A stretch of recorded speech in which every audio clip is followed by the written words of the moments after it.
What's up, guys? Welcome back to Good Morning Meeting. Today, can't wait to get into it. We're about to talk about being intentional. The way you do anything is the way you do everything, and letting sales in the summer be a springboard in your life. I'm your host. Wait a second, I'm not your host. They just put me in the wrong seat. I'm Drew Hansen. And what's up, guys? I just thought it would make a little bit more sense to have Drew in that seat today. Guys, so without further ado, let's get into another Good Morning Meeting with the GOAT, the guy, Drew Hansen.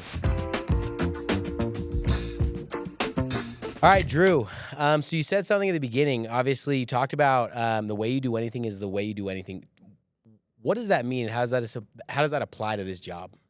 Yeah, I mean it's a cliche you might hear, but I think that it's just like one of the raddest rules to live by. And Okay. first off, before we get fully into it, what a set, huh? This place is Dope. pretty dope. Creative team crushed. Yeah, no, I feel like I'm on Anchorman back in the day You are. in San Diego. Shout out. But no, like I think that the language surrounding it, and I think I've always really struggled. And as we were putting together, me and Bo Barban were putting together his training for he gave the last group boot camp this spring before guys shipped off for the summer. And the way that he phrased it, it gave me language that I think that I've never really had. But the way that he talked about, going out and working and being intentional, it was, I'm not married to a goal or an outcome. I'm married to a standard. And I think that dude, if you start to live by that philosophy and you also just believe that the way you do anything is the way you do everything, you're going to get the very most out of it because you're actually living up to your potential when it comes to what you're capable of putting into it. Right. And so, right now, you're going to have different chapters of your life. Right now the chapter is selling, right? It's going out, being in a market across the country, knocking for 3 to 4 months and going out and going to a morning meeting every day and being part of a team and going out to an area and riding out with the car group and having a roommate at night, right? That is what you are doing right now. And I feel like, from early on, I just have never really been that worried about what I am going to do in life, but way more of how I'm going to do it. And so I always say that, right? It doesn't matter what you do, it's how you do it. And you see that with anyone that's successful in whatever field they're in. It's not about they just maybe some people have their, their niche talent, but most of the reasons why people are successful is because how they show up, how intentional they are, how they work with people, right? And so, yeah, I don't think it matters what you do, it's how you do it. And right now, the what in your life is selling, right? Unfortunately, it's July. Unfortunately or fortunately, it's the first of, it's the middle of the summer. Maybe it's June, maybe it's July when you're hearing this. And yeah, your what is you're in the thick of it and you got to go out and you got to rally, but that's just your chapter. And so I think what matters the most is how you show up. Yeah, guys, and for those of you that don't know Drew, I mean, something that's so impressive and why you should be taking these words massively to heart. Dude, Drew, I think, is actually statistically the GOAT, right? Has sold more in less time than anyone else. Consistently, I think he's done 5 golden doors, 4 summers in a row, over 1,000 accounts. Best summer was 15 or 1,600 accounts. Average per day was 14 or 13 a day. Just absolutely insane, rap sheet. But what's so impressive about Drew is what he's saying is it wasn't about what he did, but it's about how he did it, right? And the intention behind it. And so, Drew, let's talk about it. Obviously, I think your first year, you sold for another company. You did good. You went out your second year, had a little bit of still did good, but not crazy. You switch over to, at the time, we were at GreenX. We were and you go out and have this massive summer. What changed between summer 2 and 3? Because, again, you had good results, and then you had the best results. Yeah, I think just obviously my environment, right? It's the law of the lid, right? The fleas in the bucket. It's I was just all of a sudden put into a different bucket, which was just so dope. But even in my very first summer, right? I went out and sold 510 accounts my rookie year. My manager sold 180. Number 2 guy in the office sold 230. But one of the very first things that my manager noticed early on, and he told me, it was literally my very first Saturday out in area.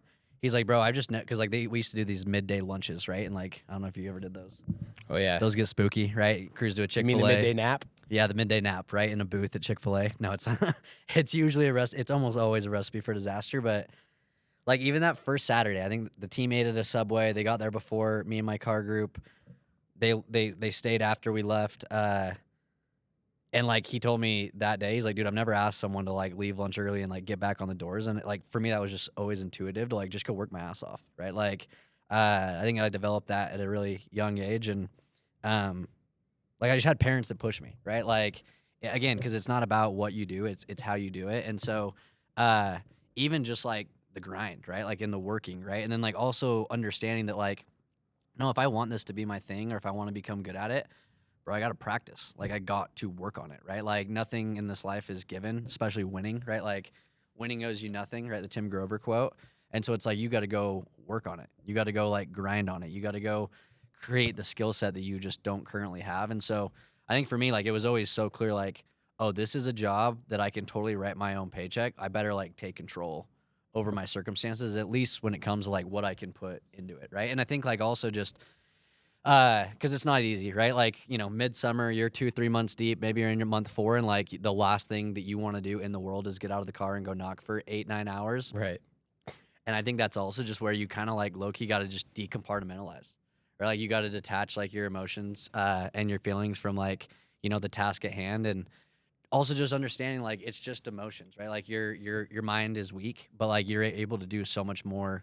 Or sorry, your body is weak, but like your mind can do so much more than like what you think you're capable of. And so, yeah, like when it's tough, it's like you got to just turn it off, right? Like, and that's almost where you see some of these reps like lock into like this next gear is like, dude, how are they just so dialed all the time? They're not dialed. Like they just deal with just as many emotions as you do. They just learn how to turn it off for a time, you Yeah. know?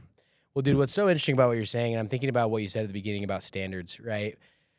And I noticed this super early on is it's like I knew I never had to question if Drew Hansen, because again, guys, this was like the biggest competitor, the person I wanted to beat yet never did. I beat him on sometimes on a day-to-day basis, sometimes on a week-to-week basis. I don't know if I ever beat him on a month. I actually think I beat you 1 month when I was in Minneapolis, and like We'll have to that was a fact great check month it. for me. We'll fact check it. It's okay. But never beat him on the summers. And so, you know, what I knew is sometimes I check the leaderboard and guys, Drew's a human.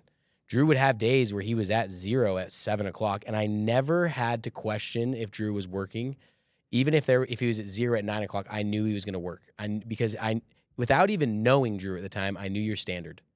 And so let's talk about standards, right? I think what so many reps don't have is they just don't have a standard. Their effort is dictated by their outcomes. So again, anyone, to be clear, guys, anyone can work when they're crushing it. Like it's not It's hard. easy. When you sell your Yeah, first chill, door bro. and your You're having second fun. door, You're catching dubs all the time. dude, you're selling everyone like it's easy. And so it's finding how do you detach your emotions from your outcomes to say, hey, like I'm gonna have good days, I'm gonna have bad days, I'm gonna have good weeks and bad weeks. But how can the standard of how you work be the same throughout? And someone said this quote to me one time. They were like, if someone followed you around for a week, would they know the numbers that you were at? Or was your attitude and your work ethic the same regardless of the outcomes? And so many people, I'm telling you, if you followed a rep around, you'd be like, yep, he's having a good day. Oh, he's having a bad day. Yeah. He's got a bad attitude. He's mad. He's not working doors as hard. He's taking longer breaks. And the goal is someone shouldn't be able to tell what the number on the leaderboard is because the way you work, the way you show up is the same every day. So speak to that. Yeah, I think you would find that with the very best reps is like they don't allow their like that the outcome or the result to dictate like how they show up. Because again, it's not about like the goal or the outcome. What it's about is the standard, right? And so yeah, and I also think like another way that Bo helped give me language, right? Shout out Bo Barbin, it's my guy. Dog, right? Is like, no, I don't care about what's right or wrong, right? Like I almost like everyone, they go through this negotiation in their head, right? Like, and then they try to like sell themselves on like, no, dude, it's not your day, or yeah, it's not your week, or like it might be not the We'll get him hood, tomorrow. whatever, right? Like you go through this like self negotiation where I don't care about what's right or wrong. I care about what's most productive, right? And so I think like that's why I've thrived at this job and I've crushed is because like, dude, if I can have control over my like success by like, or sorry, if I can have my hands on the things that I can control that will dictate long term like what I will get out of it, like I'm not gonna give that control up. Does that make sense? And Yeah. so like I'm not gonna like let my emotions take over when like that is something I can control. I maybe can't control the outcome, but I can control like how I act in the moment of like when it is tough. And like, you know, you hear like when it comes to investing, it's like the best investment that you can make is the one that you can control. Right. And so it's like if I have control over my emotions, like, oh, that's gonna be lockstep. Like I'm gonna be dialed, right? Like because I know if I'm debate on what's right or wrong and like maybe I am more discouraged, like it's just gonna give me like I'm gonna be just less productive.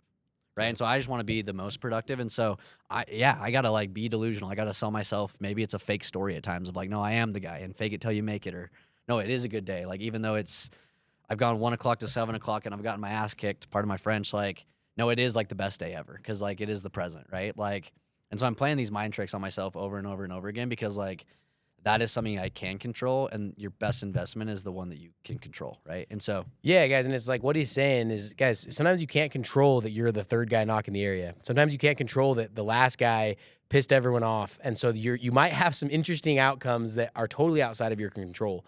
But what you can control is your emotions. You can control how you react to those, and so many reps, I think, give that control to the universe. It's like, yeah, if I'm the fourth guy, I'm gonna it's like complain about Brock's it. driftwood versus the ocean. Yeah. It's literally that, right? Like you could. So either for those choose- that don't know what that is, driftwood versus the ocean, give us the 30-second version of what Brock's training was. Yeah, I think it's like you can act or be acted upon, right? Like it's either you can let life come at you or from you. You could let life happen to you or for you, right? Like it's just two totally different perspectives. And so it's like, well, what one will serve you more? And like for me, I don't care if people think I'm a fool. Like I'm going to commit and tell myself the story that like will give me like more control, right? And like will help me be like better at producing. Well, dude, I want to touch on something that you said that I think is not talked about enough. And it's interesting because when you talk to other people that have done golden doors and done, you start to see these common trends, things that I've done, things that you've done. And I think people feel, especially door-to-door reps, they feel uncomfortable lying to themselves, right? Lying's bad, but like sometimes lying to yourself and telling yourself a different story can actually be the thing that gets you out of the rut. You know, For sure. I've thought about that so much where, dude, there were so many times where I'm like, I know, like logically on paper, I'm not the best rep. Yeah. I'm probably not the best rep that's ever Yeah. going to knock. But I would tell myself I'm the best rep ever. I specifically remember, Drew, by the way, I remember having a picture of Drew because I was being plagued by feeling like Drew was better than me. You may not know this, so forgive me for getting a little You would vulnerable. stare at it every morning when you get out of the shower. but guys, telling myself the story that Drew is better than me and always looking at the leaderboard and seeing that I'm at 10 and he's at 13, like it wasn't serving me. Yeah. And so I started telling myself a different story. And I remember like photoshopping a picture of Drew Hansen on the back of my iPad and getting like a crosshairs from like a sniper rifle on it. And I remember thinking, all right, every day now I'm telling myself I am better than Drew Hansen. Guys, I'm not better than Drew Hansen. Like on paper, statistically, you can prove it left and right. But what mattered was I was willing to tell myself a different story. And what's crazy is, dude, I started enjoying selling again. I started not comparing myself to you, not using your success as like a reason why I suck. And dude, so it sounds funny that, you know, of course, I'm admitting now that for probably a month of my summer, I had a picture of Drew Hansen. This is a true story on my background. But it was just this reminder like, dude, you can take Drew, bro. You can take him on. You can be better than him. And so speak to that concept of being willing to sometimes lie to yourself and tell yourself a different story with the outcome being it's going to make you way more productive. No, dude, like I think like, and this isn't just a sales thing, right? And so like I said at the very beginning, right? Like I want to, like we're going to talk about stuff today that will serve you in all of the following chapters in your life. But like, no, dude, like you got to be your very, like you got to be your biggest fan, right? Like you got to be your own biggest fan. You got to be your own biggest hype man. And so it's like, everyone needs a hype man, whether they're being 100% truthful or not, because like sometimes you do just got to fake it until you make it, right? And so it's like, you know, the rookie rep, right? They come in, they role play with you at night. They're miserable, they're tired, they sound like crap, and they give you the pitch, and you're like, bro, that was amazing, right? Like, and it's like, no, that's not bad. Like you're being this guy's hype man to like help him have the number one and the most ingredient, which is belief. And so like if you don't have that, right, like you're kind of F throughout the rest of the process, and that is all entrepreneurship, that's all business, that's all problem solving, that's all anything that comes to like, you know, performance-based anything is like you have to have that number one ingredient. So, dude, you said something that kind of sparked this thought in my mind. So you and I both ran teams at the same time. You know, we ran arguably the best teams. Drew and I not only were competing personally, like I said, got smoked, but did my best. But we competed at a team-to-team level and like came down to like 1 to 2 accounts. We did win the Rumble. I'm sorry, Drew. That's the only thing I've got on you.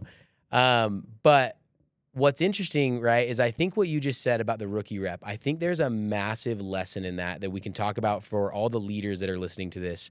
And if your leader isn't listening to this, send it to them, right? The role of a leader in a lot of ways is to increase a rep's belief and confidence, because at some point the pitch is the pitch. So why do so many people know the pitch, understand the pitch, can say the pitch, but they don't sell it? It's because they don't have belief and confidence in themselves. Yeah. And so you look at this story that you just told. So rookie rep does a terrible pitch, but you're like, bro, you did it. You can do this. Now, why does that rep go out and sell? Is because the next day he believes that he can. The actual ability had nothing to do with it. It was that he believed he could because he had a leader he looked up to. And I think you can look at this on like a grand scheme. When I ran meetings, I understood at a very basic level, my job is this. Reps are going to come in here, and I need to give them one simple thing that they believe if they go do that, it's going to change their outcomes. Yeah. And if I can do that every day and people understand that they're going to come to the meeting, I'm going to give them something, whether it's true or not. And again, 99% of the time, it's true. It's like, hey, I know this is going to work. But sometimes you're kind of just living on a prayer. Like, I hope it works for you, buddy. Yeah. But just the fact that these reps come and they say, hey, if I do that, I'm going to sell more. It's crazy what happens. And so from a team level, from a management level, I guess speak more about that. Like what was your role? Why did you run such good teams? How did you instill belief and confidence in reps? Because, dude, your reps have been some of the best reps that have ever come to this industry. Yeah. No, I think like I said, right? Like that number one rule or that number one, like the most necessary ingredient is belief, right? Like, and so, or in other words, like empowerment, right? Like everyone needs to be empowered. Everyone does, right? And so it's like, if you're a business owner and you're not empowering your people to like believe in themselves, your people are going to like, they're just not going to be, they're not going to go be great, right? Like they're not going to like want to wake up and like, cause like they just are constantly telling them this story that like they can't do it or like they don't believe in themselves. And I think like confidence comes from experiences. And so it's like, if I am a young rep and I go out and sell 5, it's like I'm now confident that I could go sell 5 because if I do it one day, I could do it every day. I've had the experience, I could do it. Where it's like before you have had like the actual tangible experience, it's all this story, right? This narrative that you're telling yourself in your head of like, I can do it. And so if this narrative or this story you've been telling yourself in your experiences, you've got a month of like a shitty story going on in your head, right? Like your confidence is going to be so low. Because like you've been telling yourself this story of like you can't do it for days, weeks, a month, multiple months, years, right? Like people do that. They just go through life always not believing that they can go out and do whatever they believe that they can do. And that's just way sad. That sucks, right? Like that's not what I don't think that's what this life is meant for. I don't think that's what this country is meant for, right? Like no, dude, you can go and do anything and everything. And like my parents taught me that from a way young age. And so it's like I think as a leader, like your job is to go and empower as many people as possible. It's like you being just a car group or a first year rep, like, no, you are a leader. How you doing things, the way you do everything. And so it's like, if you're a first year rep, well, how can you be a leader? The way you show up to morning meeting, the way you interact with your teammates, the way you interact with your car group partner, the way you interact with your roommate, right? Like the number one thing that you can give to someone, I think, is empowerment. Like they can do it, but they got to hear it from other people, especially if like the voice in their head isn't strong enough. Like, that's why it's so important to like go and like pour that belief into others. Drew, what you just said is so interesting. I hope every leader is like writing this down. Sometimes you have to understand that maybe it's their upbringing. Like not everyone was blessed like Drew, right? Yeah. To have parents that just empowered them. Dude, and a lot of these guys we work with, the voice in their head hasn't been trained. Yeah. And it's actually been the opposite. It's been trained to be this toxic, negative, you can't do this. Yeah. And what you just said, Drew, it like makes me emotional to think about. Is like sometimes your job is to, if they don't have that voice trained, to go be that voice that's louder, that when they tell themselves they can't, you are the leader that says, no, you can. Yeah. I believe in you. And sometimes, Drew, I think as a leader, sometimes you have to believe in them more than they believe in themselves. And sometimes it's hard to do that as a leader because you're like, I don't know if this guy can do it. Yeah. But I know my best chance is that he hears, hey, dude, I believe you. Yeah. I believe in you and you can do this. And then the other thing that's interesting, another principle to kind of extract out of that, is you talked about these stories, right, that you tell yourself. And you talk about how people kind of get in this habit of telling themselves the wrong story. What's so interesting is really you are teaching your reps how to tell their own story. And it starts by you, by telling them, hey, I believe in you. And that changes their internal voice. And what's so impactful about this, guys, is you are the only person that can truly tell yourself the truth, whatever story you want. And that story can look, if you tell yourself you're a piece of shit, it's probably what'll happen. Yeah. If you tell yourself you're a winner, you'll probably be a winner. Totally. But you have to learn how to train that voice. And so with that, Drew, when you're running teams and you have these kids, obviously part of it is identifying these kids and empowering them and believing them. But I want to kind of transition it back to you for a second. What was the story that you were telling yourself in this industry because, dude, Drew, like, you don't just mistakenly become great. Yeah, I heard that somewhere. Yeah, Draymond blue or something. Draymond Green. But yeah, he says you don't mistakenly become great. You must first believe you are great, and that gives you a chance of becoming great. And Yeah. essentially what he's saying is like, you got to tell yourself you're the story that you're great before you ever are. Mm-hmm. And that gives you a chance of becoming great. And so, Drew, what was like, give people kind of a window into your mind. What's been the story you've been telling yourself this whole time? Get vulnerable, dog. Yeah, no, bro, I like, and this is another thing, right? Like, I grew up with the support systems and amazing parents, and 4 little brothers who think that I'm like this rock star, right? And so it's like I've been being empowered, but like also, I view myself as just like the same as everyone else, right? Like, I'm not that tall, I'm 5'5", right? Like maybe on a good day, stuff the shoes, but like no, like I'm 5'5", I'm not tall. I'm not like, I think that Parker probably has like more of a silver tongue when it comes to like, you have more of a silver tongue when it comes to selling than I do. Right. And so it's like I'm just like everyone else, and so like I'm also just entitled to nothing. And it's like, and then I think also like from an early age, like in this in this industry, I just viewed it all as levels to a game, right? And like game meaning business and just life, right? Like, because sales is sales, right? Like you hear that all the time, but it's like no, like you learn how to run an area, and then you learn how to run a car group, and then you learn how to run a team, and then you learn how to run a big team, and then you learn how to run multiple teams, then a region, then multiple regions, then a sales program, then a business, then a multi-million, then $1 billion business, right? Like it's all just levels. And you can't skip steps. Like I can't be this guy who sucks at empowering people and then go be this influential, life-changing leader. I can't do that, right? And so it's like, okay, how am I going to show up? And so yeah, that was always like my driving compass is like, I want to be a winner. Like I want to have everything that I want. I want to go and accomplish great things. I want to inspire others to think way bigger and like shatter whatever ceilings they think are right above them. And so like for me, right, like I've always believed that selling isn't leading. I don't think if you sell a lot, you're necessarily like by default a good leader. I know a lot of people who are good at sales who are not good leaders, right? Like facts. And so for me though, I've always viewed it as sales as a tool in leadership. And it just so happens that I've got that tool in my tool belt. And so like I should use it. Right. And so like I'm going out there every day to like, I'm the leader, and it's speed of the leader, speed of the team. But even like when I wasn't the team manager, right? Like when I was in Indy in 2020 and I sold 1,500 accounts on a team of 40 guys, with Jackson Jr., and 10 of those guys were mine. Like it didn't matter. I was going to show up as the leader, because like I could use myself as this example to like go break down like these, barriers of disbelief. It's like, no, guys, like if I can do it, you could go do it too. And so like I woke up every day just with this crazy amount of like energy and infectiousness that like I'm going to go and infect my team with belief. Like, and like I wanted to be that guy when I showed up every morning, because like by default, dude, it's just not easy. Like problem solving isn't easy. Business isn't easy. Sales is hella hard. It's not easy, right? And so just knowing like if I have this skill set to like go and crush and be good at selling, like, oh, I'm going to amplify that and totally close the gap between my potential and my performance to go help others and like help my entire team or my whole pie just become more valuable. If that makes sense, right? Yeah, dude, it makes sense. And I think, again, just extracting a few things out of there for me, right, that were so impactful. So many people wait until they maybe have the title of leader to either view themselves as a leader, act like a leader. And Drew, I think that's like the song and dances, dude. You were a leader from the time you were a rookie. You believed that you were a leader. Yeah. You were a winner. And you didn't need to be the quote unquote leader on the team to be a leader. You knew that there were so many levels to that, to leadership. And so I think if you're listening to this, guys, like you can be a rookie and you can view yourself as a leader. You can act like a leader. You can find a way to lead. Don't wait to get the title of leader to become a leader.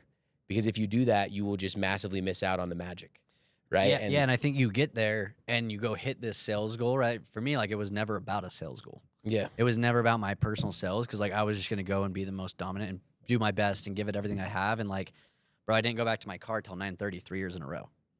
Like not once did I leave Hood early. And so, but like, well, why, right? Like, because like I can't move up in levels and I can't graduate in leadership if I'm not like leading by example, right? Like if it's just selfishness and it's all about me and it's all about my sales goal just to get this plaque, like I think that's where you get a lot of guys that get to the top of the mountain and are like, well, that wasn't worth it. Yeah. It's like, well, it was never supposed to be worth it, right? Like the whole point of doing it was to continue to evolve and become better and more influential and more impactful. It was never to go get this grit sticker or to go get this plaque, right? Or to go get this award, right? Like, I think those are the people that you see like grind and are like crazy, live a crazy unbalanced life, and then they get to the end of like the accomplishment and like they're not fulfilled at all. Right? Like I don't want to be that. And so like I'm always gonna approach it with like, oh, there's a way greater game at hand. Like, why am I doing this? Okay, cool. Like I'm gonna be even more so intentional. And so like, yeah, bro, like when it's July, I'm not thinking like, all right, dude, like, do I rally this week? It's like, no, dude, like I am here. Like this is what I'm doing until end of August. And so like, how am I gonna show up? How am I gonna do it? And like I just also don't believe I also don't believe, guys, like you get tired from a job after 4 months. Like I think it's literally impossible to get too exhausted from a job that you've only done for 4 months. Like whenever the end date is near, you get tired. Like when we serve missions, when you get tired, when it's a 24-month mission, 22, month 22, 23, right? Like that's when you get tired, right? Or burnt out. What if it was a 10-month summer? You probably would get tired around month 8 or 9, where if it's a 4-month summer, you're probably going to get tired. Like, but I think that's all just fictional. Like you don't get tired, right? And so don't rest in the middle, rest at the end, right? And like, again, like that's just how I've done everything. Like on my mission, oh dude, like I loved my mission. Like I was the kid that didn't want to come home. I was the kid that was waking up not at 6:30, but at 5:30, skipping lunches, like pacing at my apartment throughout the night, my last 2-3 nights before leaving because I didn't want to leave. But it's like, It's so funny that you say that because I was the same way. Same way, right? But like we both probably grew so much in that last chapter of our mission where like I believe those months laid the foundation for my life because of how I executed it versus, oh, I'm tired. Oh, I'm like not going to do this. It's like, no, I've had my very best months in selling, month 3, month 4, the last 2 weeks of, of the summer because like I am grinding to get to the end, then I can rest. Well, dude, it's so interesting because it seems like, Drew, you were more, and I remember being shocked by this because, dude, I was super motivated my first golden door by getting a golden door, and that's okay, right? Like, really mattered to me. It was this accomplishment, and I remember, I still remember this at Green. We were at the Visium building, and I remember seeing a golden door award like almost in like the trash, like not in the trash. Oh, that wasn't mine. but it was like in a box, and I remember like, what's this? And I remember Ben going, "It's Drew's," and I'm like, well, why is it in a box? He's like, because, dude, that's not why Drew did it. He's like, I'm sure he's glad he got the award, but Drew did it because he wanted to become the best version of himself. Yeah. And it seems like you were more concerned of who you were becoming than getting to the end. And that's what I think is so powerful, guys, is this job can be a springboard. And it has been for us, right? It can be this launching pad for the rest of your life. It's like you said, it's so funny. It's like, yeah, dude, the job's hard, but like, you know what else is freaking hard? Life, marriage, business. And so it's like, what are you going to do when you're 4 months into like a tough business? You're just going to quit because you're tired? Yeah. No, the way you do anything is the way you do everything. And what's so cool, dude, is like it's the process of becoming. And so if you do this correctly, you can become someone. You can become someone that's a winner. You can become someone who can face challenges. You can become someone who can, bridle their emotions and figure out how to still win. And dude, I think, Drew, what I'm so impressed by you is just your example. Like, you don't know this, but dude, I've always idolized you. Not in like a weird way, but it's because I believe in the concept of like a leader will tell but never teach unless they practice what they preach. Dude, I'd do whatever you said because I knew you were always walking the walk. Yeah. If you asked me to stay out till 9:30, it's because you were staying out till 9:45. Yeah. And that's why I think someone like you is so easy to follow, dude. And so I think there's lessons in this podcast for leaders. I think there's lessons in this podcast for veterans, for pros, for rookies. Guys, like, be concerned with who you're becoming and ask yourself, like, if it's true that the way I do anything is the way I do everything, what changes do you need to make right now if that's true? And that's and that's, I think we can kind of end on this principle, right? Of like, if it's true, and let's say you're kind of half-assing the job, if the way you do anything is the way you do everything, what else are you going to half-ass in your life? Totally. And here's the magic. Dude, it's okay if you're doing that right now because you can change. Yeah. So yeah, and I don't think it's dude, it's cliche, and I said it last year, and reps will make jokes and laugh, but it's like I really believe that the doors teach you the hard lessons that life needs you to learn. Like I believe that, right? Like true. Sounds dumb, sounds corny, sounds cliche, but like as someone who's been through it, I don't think it sounds dumb. I think it sounds true. It's facts, right? It's totally facts, and it's like you look at the GOATs in all these different industries. You look at the best athletes of all time, the best leaders of all time. It's like, no, dude, Kobe Bryant did that. Like, he led by example, right? Like, MJ did that, right? Like, Elon Musk did that, right? Like, all these guys that have been the most successful in their field, it's like almost always have they gone and crushed and led by example to pave the way for everyone else to, like, go be their very best selves, right? Like, and it's not me or your leader, or if your leader's talking about the stuff we're talking about today, it's like it's not like they want to go and become. They don't want you to go and become like them. Like I don't want anyone to become like me. I want everyone to become their very best them. And I think you do it by just being intentional, dude. The way you show up, the way you act, like. And it's like it's this concept of like you could either be the coffee bean, the carrot, or the egg, right? And like when you put all three of those into boiling water, two of them are infected by their affected by their environment. Where the coffee bean, like it infects the environment, right? Like it totally changes Ooh. everything. And so it's like, yeah, bro. Like if you become the coffee bean by the end of this summer of selling, like your job offers are going to be off the chart. Like your opportunities are going to be off the chart. Like if you're that guy or gal that can go into a room and just totally and completely be infectious, right? Like that to me, that's value, and like dollars find value. And so it's like, yeah, I think dude, be intentional. Like get out of the car, go knock, go rally your team, come home with a good attitude, wake up with energy, come to morning meeting fired up, right? Like Tell yourself the right story. tell yourself the right story, serve yourself and feed yourself the right things, right? Like, dude, these are just such basic things, but like for me, dude, I felt like it made the world difference. And I've seen that because I've stuck to those standards. Like, dude, I've surpassed anyone in the industry that like I was quote unquote competing with, or like when I had no guys in 2020 and they had 100 guys, like I've totally surpassed them. And maybe like a lot of those people are out of the industry because I've kept the main thing the main thing. You don't overcomplicate it. Like hard work and dedication and how you show up beats strategy every day of the week. And so, yeah, I think it starts there. But the blessing is that it's totally and completely in your control. I love it. Well, guys, to kind of wrap it all up,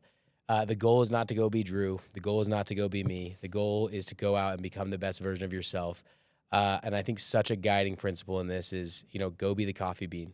Don't be the person that is infected by everyone else. Go be the person that is infectious and pumps life and belief and good stories and the right things into people. And I'm telling you, like, you're just going to have a far better life. Not a better summer, but a better life. So, guys, thank you for being here. Drew, this was incredible. Tons of nuggets in here. And we'll catch you next week on another episode of Good Morning Meeting.